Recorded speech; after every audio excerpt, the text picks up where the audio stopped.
ce qui est très important de savoir, c'est que dans n'importe quel cheval sauvage, il y a un cheval doux et tendre. Mais que dans n'importe quel cheval doux et tendre, il y a un cheval sauvage.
Passé 3 mois aux États-Unis, tu es retourné chez Pat Parelli. Est-ce que tu peux nous expliquer un petit peu pourquoi tu es reparti là-bas et ce que tu as fait, ce que tu as appris pendant ces 3 mois? Ce que j'ai appris, ça prendrait beaucoup trop de temps. Mais on va dire, je suis retourné chez Monsieur Parelli. Cela fait maintenant depuis 2014, donc 4 ans maintenant que je travaille avec lui directement dans son écurie. Mon travail là-bas consiste en tout premier à apprendre énormément à ses côtés, voir ses méthodes, comprendre, réfléchir, travailler beaucoup de chevaux avec lui, et aussi apprendre à apprendre aux humains, en plus de apprendre à apprendre aux chevaux, tout ça. Donc j'y suis allé pendant 3 mois, c'était surtout pour me former, pour être officiellement Parelli instructeur, pour pouvoir enseigner son programme tout légalement, ainsi que Horse Development Specialist, donc ce qui m'autorise à vous, Monsieur Parelli qui me dit pas de problème, je t'autorise à faire des chevaux sous mon nom en France.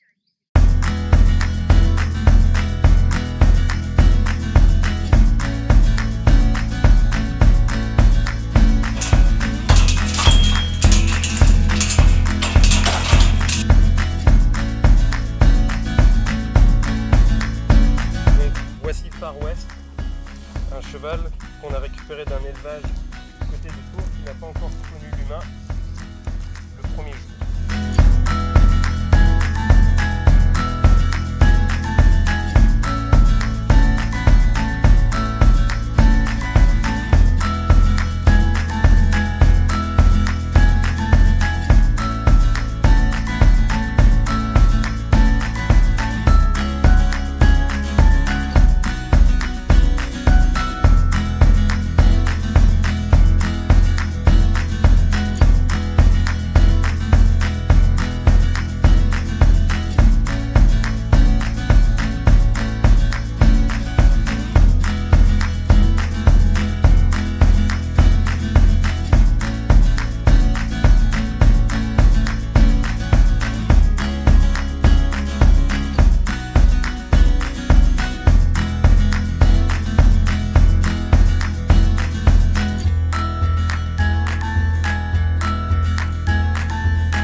de Lana, une petite fille de 11 ans qui prend des cours avec Luc.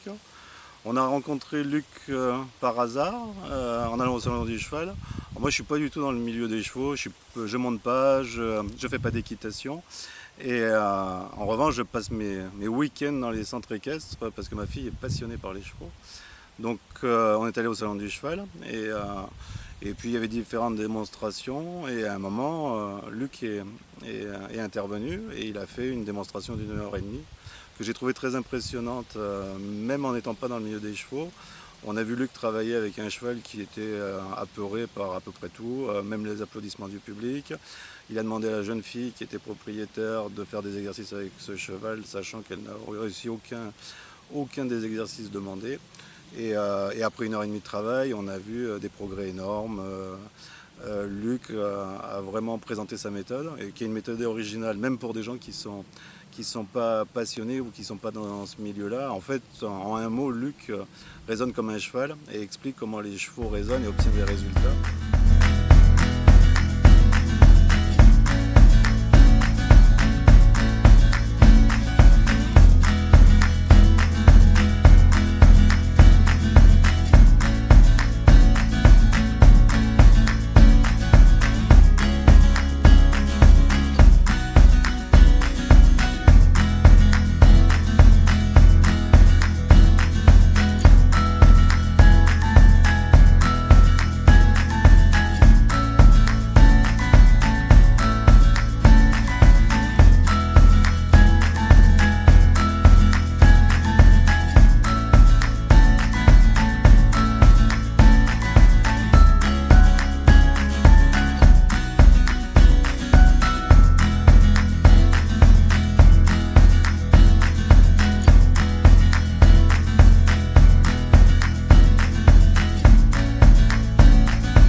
Organisez un stage le 24 et le 25 novembre à Genebrières. Est-ce que vous pouvez nous parler un peu plus du programme qui va se dérouler pendant ces 2 jours? Ouais, non, alors c'est un stage, c'est quelque chose que j'ai toujours rêvé de faire. Et c'est quelque chose que je fais ici dans le Tarn-et-Garonne, de là où je viens. C'est un stage sur 2 jours qui est beaucoup plus comme une démonstration en fait. C'est vraiment montrer aux gens tous les problèmes. Très souvent on pense qu'on est les seuls à avoir le même problème. Le même problème pour monter le cheval dans le vent, le même problème pour attraper le cheval compliqué dans le pré, le même problème de choisir les débourrages. Qu'est-ce que c'est un débourrage? Donc c'est 2 journées entières, totalement consacrées juste pour les passionnés, pour les chevaux. Luc, ce qui m'épate un peu quand il travaille avec les chevaux, c'est que par exemple avec Diva, il avait fait plein de progrès avec elle déjà en pas beaucoup de temps. Et ce qui m'avait aussi épaté, c'est que il avait dressé un peu Diva sans qu'elle rue ou qu'elle fasse de gestes brusques. Et du coup ça m'épate beaucoup. Et surtout qu'à la fin, il avait réussi à monter sur son dos en fait.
la Genebrière, hormis la chance que nous allons avoir et le plaisir de vous voir travailler tous ces chevaux, nous allons pouvoir, nous cavaliers, trouver des outils, des solutions aux problèmes que nous pouvons rencontrer lorsque nous voulons travailler nos Ouais. chevaux. Ça va encore plus loin. Par-dessus ces outils, en fait, ça va être surtout des clés pour réussir. Comme s'il y avait un portail fermé entre vous et le cheval, comme s'il y avait quelque chose qui bloquait. Donc on va travailler sur ces clés de la réussite qui vont permettre d'ouvrir ce portail. La première, ça va être l'attitude. Comprendre quelle attitude aborder quand on rencontre un problème avec le cheval. Comment penser comme un cheval. Deuxième, ça va être au niveau du savoir, la deuxième clé du succès. Comprendre comment pense un cheval. Réfléchir à tout ça, toutes les connaissances envers le cheval. La troisième que nous travaillerons pendant ce week-end, ça va être les outils. Quels sont les bons outils à utiliser? La quatrième va être la technique. Car une fois qu'on a le savoir, une fois qu'on a l'attitude, avant tout, ensuite on a le savoir, ensuite les outils, là, je vous apprendrai les techniques. Les techniques pour résoudre ces problèmes. Ensuite, la cinquième, ce qu'on va avoir besoin, ça va être du temps. Vous allez voir très vite qu'en prenant le temps que ça prendra, cela prendra beaucoup moins de temps. Et ensuite, la sixième clé, c'est l'imagination. Les chevaux ont besoin de cette imagination. Il ne faut surtout pas tomber dans une routine, il va falloir s'imaginer les solutions qui existent. Et la dernière, ça va être le support.